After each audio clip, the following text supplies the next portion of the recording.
think the first meeting in that position, I believe Brother Ranch the pole mark. This brother was riding me about my minutes. And I'm just trying to do work for free. But the things he said that following meeting that next month, I took to heart, I listened, and he was there the next meeting.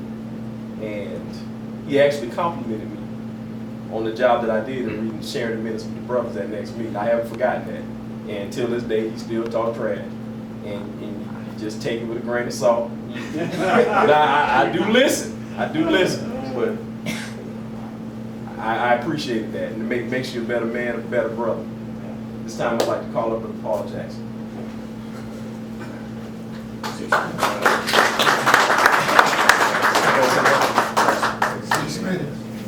How many?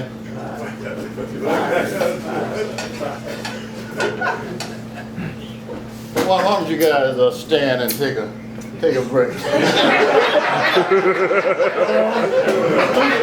Loosen up your limbs a little bit. Because I was supposed to take Florida's time. Brother Hammond's got a little bit left. Is Hammond there?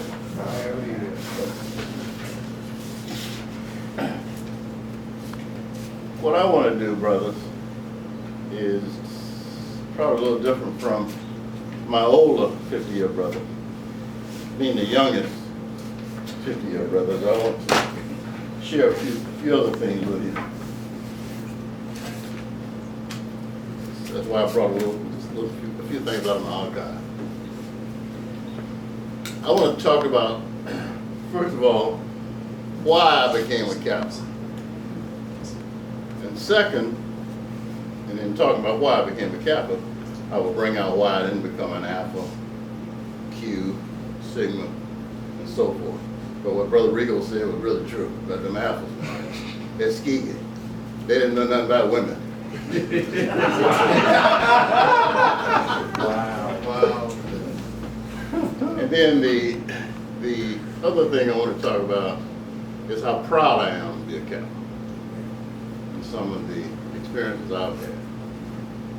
I'm not going to tell you about all the great things I did before I became a Kappa, except I got to lead up to it by saying, when I graduated from high school, I went to a small Catholic school called St. Jude in Montgomery.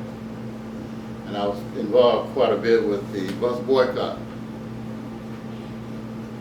Every morning during the bus boycott, I carried 12 students to class in my car. 12. A lot of people don't believe that.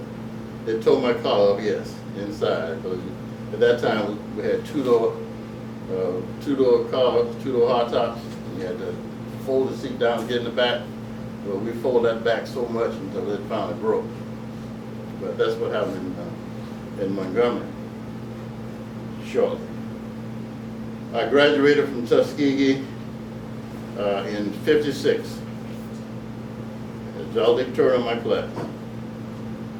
I led in 4 sports: basketball, football, track, and baseball. I had a scholarship to practically every predominantly white school in the Northeast.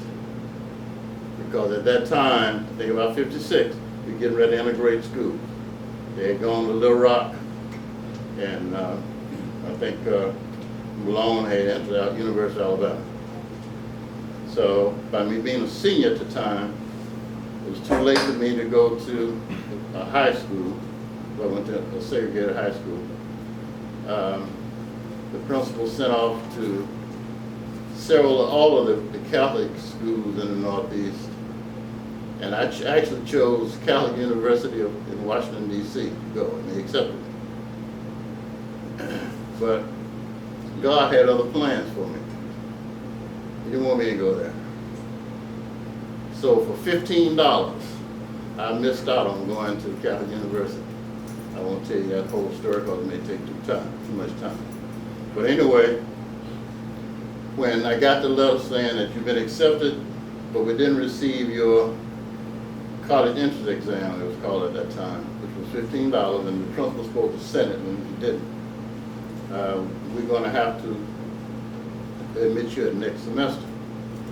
So talking with my road partner, he said, Paul, why don't we go to Tuskegee, get into ROTC and become pilots, become officers? I said, hey man, not a bad idea. Not knowing that my mom and dad really wanted me to go to Tuskegee, because they grew up in Macon County, where Tuskegee was located. And that's where the kind of up-to-do, well-off black kids went to school. Tuskegee had elementary, high school, trade school, college, everything at that time. So they really wanted me to go there. But they didn't know what to say. They just said, you're going to go to college. So I went to Tuskegee. I was accepted, and I went to Tuskegee. When I got there as a freshman, I wanted to further my advancement, my achievement, because I had done quite a bit. Everyone knew me. I was very popular. Because, like I said, going into school I wanted to. There was a school in Alabama State, right there in Montgomery. But they didn't have architecture. I wanted to be an architect. Just could you give me some water?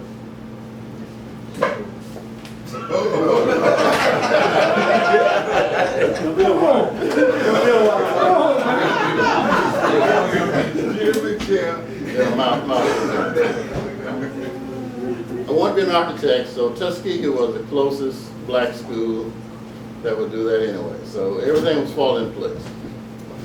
So I go to Tuskegee, and